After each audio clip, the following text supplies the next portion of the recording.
On Saturday night at AT&T Stadium, one of the biggest fights of the year will take place as WBC and IBF welterweight champion Errol Spence takes on WBA welterweight champion Yordenis Ugas. Most significant fights here to the home of the Dallas Cowboys. Spence is the obvious favorite as he is in the top 5 of everyone's pound-for-pound list. I'm looking forward to becoming another champion, adding the WBA to my title. But this will be his first fight since December 2020 when he dominated Danny Garcia en route to a unanimous decision victory. He was scheduled to fight Manny Pacquiao in August of last year, but had to withdraw 11 days prior to the fight due to suffering a retinal detachment to his left eye.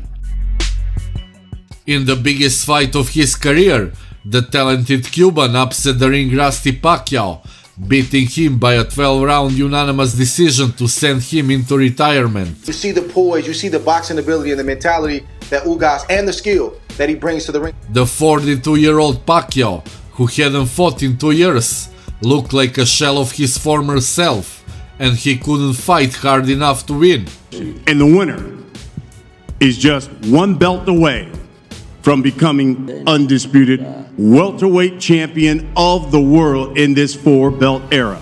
If Spence wins, his next fight could be against WBO champion Terence Crawford for the undisputed championship of the division.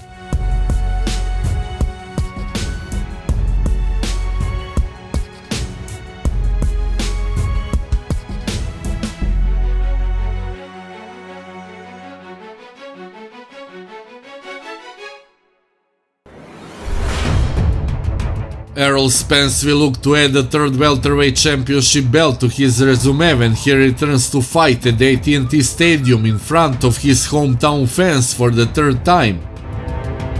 This is a critical fight for Spence because he needs a win over the talented Cuban fighter Ugas to move forward to battle WBO welterweight champion Terence Crawford for the undisputed championship later this year. I want to be undisputed welterweight champion of the world, like I said. So I feel like we're gonna have to cross that path soon.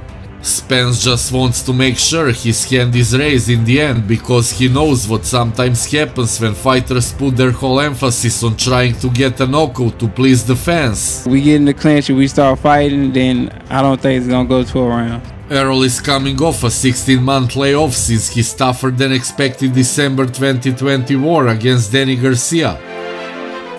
Being out of the ring for that long is tough enough as it is, but it's worse when you are taking on a talented fighter like Ugas.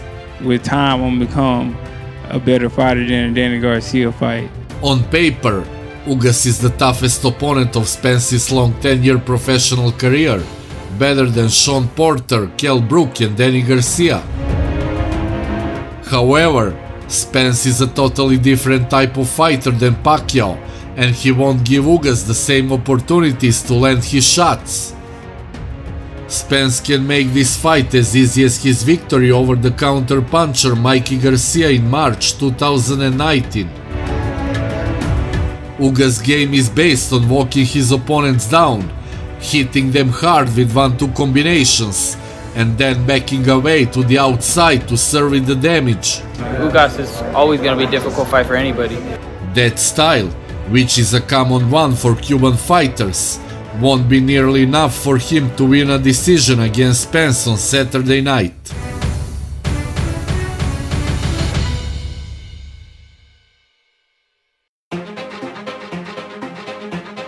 Ugas enters this matchup off of a career-best victory last August. In the biggest fight of his career, the talented Cuban upset the ring Rusty Pacquiao, beating him by a 12-round unanimous decision to send him into retirement. If Ugas can fight the whole fight the way he fought Pacquiao, I think he can pull it off. Not only is Spence one of the pound-for-pound best boxer in the world, but he carries a perfect 27-0 record into the ring with 21 of those triumphs coming by way of knockout. However, he hasn't turned a win in that manner since 2018. Spence has a stabbing jab from his southpaw stance that he throws early and often.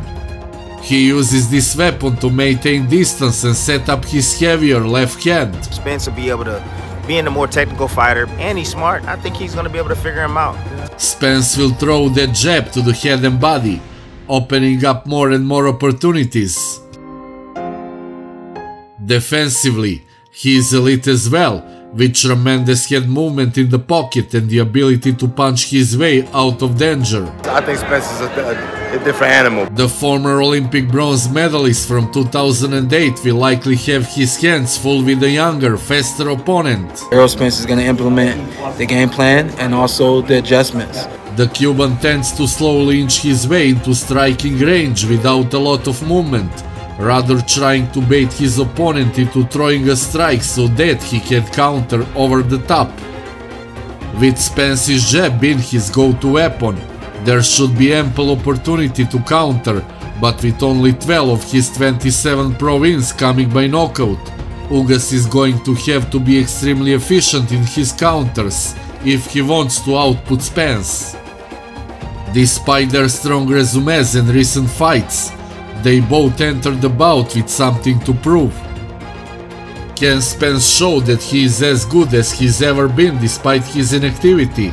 We have a classic case right here of styles making fights. Was Ugas' win over the legendary Pacquiao just a sign of better things to come?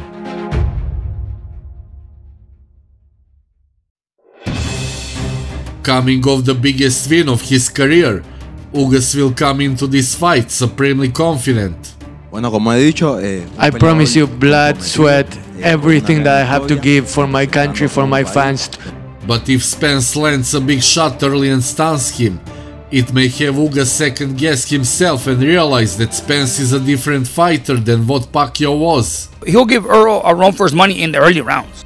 But once Errol Spence starts figuring him out, it'll be a totally different fight. There'll be a big change in the fight. If Spence wins, his next fight could be against WBO champion Terence Crawford for the undisputed championship of the division. Terence Crawford's probably the best welterweight and the most talented welterweight in the division. Does that bother you at all? Nobody knows who's the best welterweight until we fight each other. So if Spence stops Ugas in an emphatic fashion, he is going to show fans that he is back and ready for the last hurdle at 147 against Crawford. If the knockout comes, I'm definitely going to take it. But if it don't come, I'm good with the victory too. That's an important final step for Spence before he moves up to 154 to go after all the titles in that weight division in 2023.